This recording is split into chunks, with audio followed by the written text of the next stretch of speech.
ఈ వీడియో చూస్తున్న ప్రతి ఒక్కరికి నమస్కారం. ఈ రోజు మనం ఈ వీడియో ద్వారా మేషరాశి వారి గురించి తెలుసుకోబోతున్నాం. మేషరాశి వారి జాతకం ప్రకారం ఈ యొక్క అమావాస్య సూర్యగ్రహణం తర్వాత ఊహించని కష్టాలు రాబోతున్నాయి. మరి ఈ యొక్క మేషరాశి వారు ఊహించని కష్టం నుంచి తప్పించుకోవాలంటే ఎలాంటి పరిహారాన్ని పాటించాలి, ఆ పరిహారం వల్ల మీకు రాబోయే కష్టాలు, బాధలు, సమస్యల నుంచి ఎలా బయటపడాలి, ఇందుకు సంబంధించి మరింత ఇన్ఫర్మేషన్ తెలుసుకోవాలనుకున్న వారు ఎక్కడ కూడా స్కిప్ చేయకుండా తప్పకుండా ఎండ్ వరకు చూడండి. అప్పుడు మేము ఏం చెప్తున్నాం మీకు అర్థమవుతుంది. అదేవిధంగా వీడియో చూస్తున్న ప్రతి ఒక్కరు కూడా మీకు కనుక ఈ వీడియో నచ్చితే లైక్ చేయండి, తెలిసిన వారికి షేర్ చేయండి, కామెంట్ చేయడం అస్సలు మర్చిపోకండి. అదేవిధంగా ఈ వీడియో చూస్తున్న ప్రతి ఒక్కరు కూడా మన ఛానల్ని ఇప్పటి వరకు సబ్స్క్రైబ్ చేసుకుని వారు ఉన్నట్లయితే వెంటనే మన ఛానల్ను సబ్స్క్రైబ్ చేసుకుని పక్కన బెల్ ఐకాన్ నొక్కి ఆల్ మీద ట్యాప్ చేయగానే మేము ఎటువంటి వీడియోస్ అప్లోడ్ చేయగానే ముందుగా మీకు నోటిఫికేషన్ వస్తుంది. ఇక ఏమాత్రం లేట్ చేయకుండా వెంటనే వీడియోని స్టార్ట్ చేసేద్దాం. హిందూ మతంలో అమావాస్యకు ప్రత్యేకమైన స్థానం ఉంది. ఇది మనందరికీ తెలిసిందే. అయితే ఉత్తరాది వాళ్లకు చైత్ర అమావాస్య అయితే దక్షిణాది వారికి ఫాల్గుణ అమావాస్యగా పిలుస్తుంటారు. ఈ రోజున దానం చేయడం ద్వారా దేవతలతో పాటుగా పూర్వీకుల యొక్క ఆశీస్సులను పొందే అవకాశం ఉంటుంది. 2025 ఫాల్గుణ అమావాస్య నాడు శని సంచారంతో పాటుగా సూర్యగ్రహణం సంభవించబోతోంది. దీంతో పాటు ఈ రోజున 6 గ్రహాలు మీనరాశిలో కలిసి ఉండబోతున్నాయి. అటువంటి పరిస్థితిలో మార్చి 29వ తేదీ తర్వాత మేషరాశిలో జన్మించిన వ్యక్తుల జీవితాల్లో హెచ్చుతగ్గులు సంభవిస్తాయి. అవునండి, మీరు వింటుంది నిజమే. మేషరాశిలోని 12వ ఇంట్లో సూర్యగ్రహణం సంభవిస్తుంది. శనిదేవుడు కూడా అదే ఇంట్లో సంచరించబోతున్నాడు. జ్యోతిష శాస్త్రంలో 12వ ఇంటిని వ్యయంగా అంటే ఖర్చుగా పరిగణిస్తారు. కాబట్టి ఈ యొక్క రాశుల వారు డబ్బుకు సంబంధించిన విషయాల్లో చాలా జాగ్రత్తగా ఉండాలండి. ఆచితూచి వ్యవహరించాల్సి ఉంటుంది. ఈ సమయంలో ఎలాంటి అప్పులు చేయకుండా ఉంటే మీకే మంచిది. అంతేకాదు, డబ్బు తిరిగి ఇచ్చే ముందు 1కి 2 సార్లు చెక్ చేసుకుంటే మరీ మంచిది. కెరీర్ సంబంధిత ఏదైనా సమస్య ఉంటే గనక దాన్ని అధిగమిస్తారు. మీకు మానసిక ఒత్తిడిని జయిస్తారనమాట. ఈ సమయంలో ఆఫీసులకు సంబంధించిన రాజకీయాలకు దూరంగా ఉండండి. దీనికి పరిష్కారంగా మహామృత్యుంజయ మంత్రాన్ని జపిస్తే మీకు అంతా మంచి జరుగుతుందండి మేషరాశి వారు.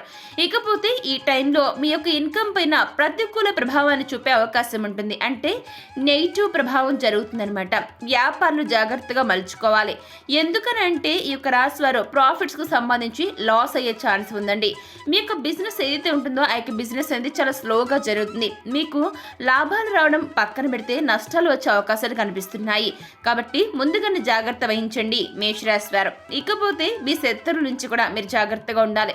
ఎందుకంటే మీకు వెన్నుపోటు పొడుస్తారనమాట. ఈ సమయంలో మీ జాగ్రత్తలు మీరు ఉన్నారనుకోండి, ఆ యొక్క శత్రువులు వెనుదిరిగి వెళ్ళిపోతారు. కాబట్టి ప్రతి ఒక్కరు గుర్తు పెట్టుకోండి మేషరాశి వారు. నిజంగా మీ యొక్క శత్రువులు ఎవరైతే ఉంటారో వారి నుంచి మీరు తప్పించుకోవాలనుకుంటే గనుక వారు ఏం చెప్పినా అసలు వినకండి. మిమ్మల్ని ఈ యొక్క రాశి వారు బిజినెస్ చేస్తున్నట్లయితే, మీకు ఎవరైనా సరే భాగస్వామ్య వ్యాపారంలో ఉన్నట్లయితే కనుక వారితో కాస్త ఆచితూచి వ్యవహరించండి. ఎందుకంటే వారు ఈ సమయంలో మిమ్మల్ని మోసం చేసే అవకాశం ఉందండి. కాబట్టి అటువంటి వ్యక్తులకు కాస్త దూరంగా ఉండండి. ఇక మేషరాశి వ్యక్తుల వారి ఆరోగ్యం విషయంలో మాత్రం ఈ యొక్క వారు చాలా అప్రమత్తంగా ఉండాలండి. మేషరాశి వారు గుర్తుపెట్టుకోండి. లేకపోతే కాస్త ఆరోగ్యం అటు ఇటు అయ్యే అవకాశం ఉంటుందండి. ప్రాణాల మీదకి వచ్చే అవకాశం ఉంటుంది. కాబట్టి ఆరోగ్య విషయంలో చాలా కాన్సన్ట్రేట్గా మంచి ఫుడ్ని కనుక మీరు తీసుకున్నట్లయితే, ఆరోగ్యం దృష్టిలో పెట్టుకుని, రాబోయే రోజులను దృష్టిలో పెట్టుకుని మీరు ఆరోగ్యం పైన శ్రద్ధ తీసుకుంటే మీకు ఎలాంటి అనారోగ్యాలు రావండి మేషరాశి వారు గుర్తుపెట్టుకోండి. ఇక ఏప్రిల్ 14 తర్వాత పరిస్థితుల్లో మార్పుల కారణంగా మళ్ళీ నిలదొక్కుంటారు. ఈ నేపథ్యంలో ఉదయం, సాయంత్రం వేళల్లో లక్ష్మీదేవిని పూజించడం వలన కొంత రిలీఫ్ అనేది పొందుతారు. అదేవిధంగా మేషరాశి వారి జాతకం ప్రకారం ఈ అమావాస్య సూర్యగ్రహణం తర్వాత ఊహించని కష్టాలు రాబోతున్నాయి. మరి ఇందుకు సంబంధించి ఎలాంటి పరిహారం పాటించాలో ఇప్పుడు మనం ఈ వీడియో ద్వారా చూసి తెలుసుకుందాం. అమావాస్య సూర్యగ్రహణం తర్వాత మేషరాశిలో జన్మించిన వ్యక్తులు ఎవరైతే ఉంటారో ఈ యొక్క వ్యక్తులు మీరు గుర్తుపెట్టుకోండి, మీకు ఊహించిన కష్టాలు రాబోతున్నాయని మనం ముందు నుంచి చెప్పుకుంటూనే ఉన్నాం కదా. కాబట్టి వాటి నుంచి మీరు తప్పించుకోవాలి అని అనుకుంటూ ఉన్నట్లయితే గనక ఇప్పుడు మనం చెప్పుకోబోయే పవర్ఫుల్ పరిహారాన్ని పాటిస్తే చాలు, మీకు తిరిగే ఉండదండి. మీకు లక్ష్మీదేవి యొక్క అనుగ్రహం కలుగుతుంది. అమ్మ మిమ్మల్ని కష్టాల నుంచి బయటపడేస్తుంది. ఏ కష్టం నుంచైనా సరే చాలా సులభంగా ఈజీగా బయటపడతారో మేషరాశి వారు. కాబట్టి మీ ఇంట్లోకి ధనం వచ్చి డబ్బుకు లోటు లేకుండా చూసుకుంటుంది. అదేవిధంగా నిజంగా మీకు డబ్బుకు లోటు ఉండకూడదు అనుకునే వ్యక్తులు ఈ యొక్క పరిహారం చేసుకుంటే మీకు తిరిగే ఉండదండి. మరి ఇంతగా పరిహారం ఏంటో ఇప్పుడు చూద్దాం.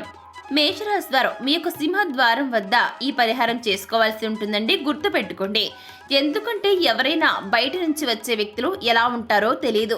నరఘోష నుంచి కూడా సులభంగా బయటపడతారు. ఇది సాయంత్రం 6 గంటల ప్రాంతంలో చేసుకుంటే సరిపోతుంది. ఉదయం మామూలుగానే స్నానం చేసి అమ్మవారికి దీపం పెట్టుకోండి. ఈ దీపంలో కూడా లవంగం వేసి వెలిగిస్తే ఎక్కువ కష్టాలు ఉన్నవారు వాటి నుంచి బయటపడతారండి. గుమ్మాన్ని చక్కగా అలంకరించుకోవాలి. పసుపు కుంకుమలతో అలంకరించి కుబేర ముగ్గు వేసుకుంటే లక్ష్మీదేవికి చాలా ఇష్టమండి.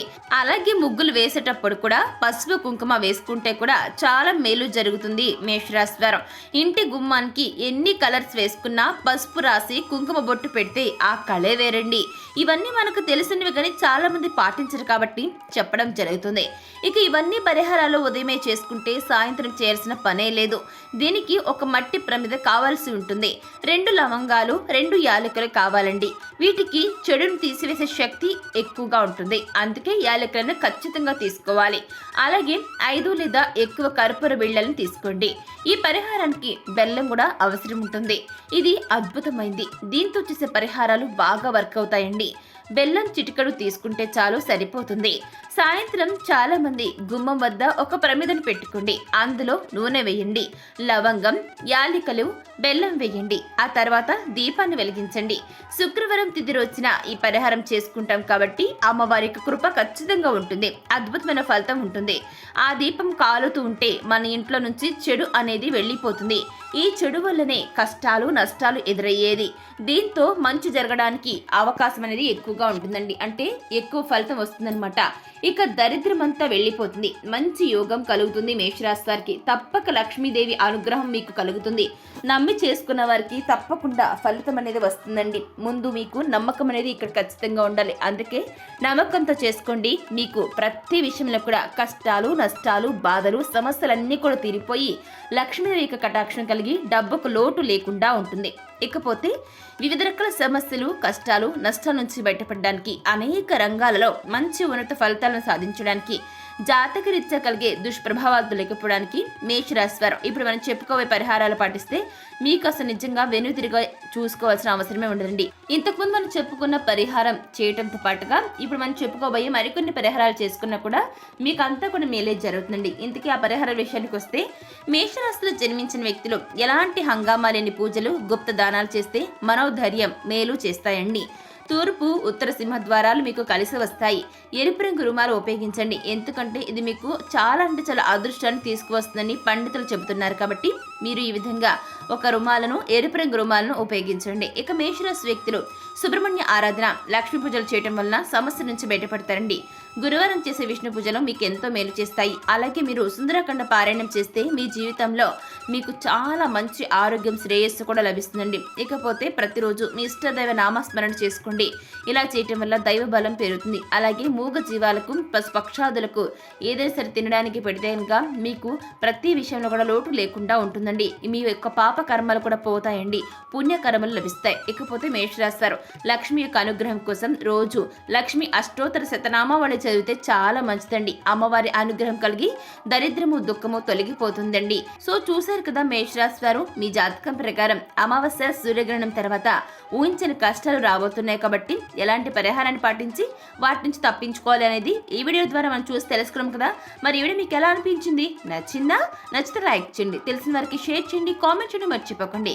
ఇక మరొక టాపిక్ తో మళ్ళీ తెలుసుకోబోయే ముందు మన ఛానల్ వెంటనే సబ్స్క్రైబ్ చేసుకుని పక్కన బెల్ ఐకాన్ నొక్కి ఆల్ మీద ట్యాప్ చేయగానే మేము ఇలాంటి వీడియోస్ అప్లోడ్ చేయగానే ముందుగా మీకు నోటిఫికేషన్ వస్తుంది. ఇక మరొక టాపిక్ తో మళ్ళీ కలుసుకుందామండి. Thanks for watching.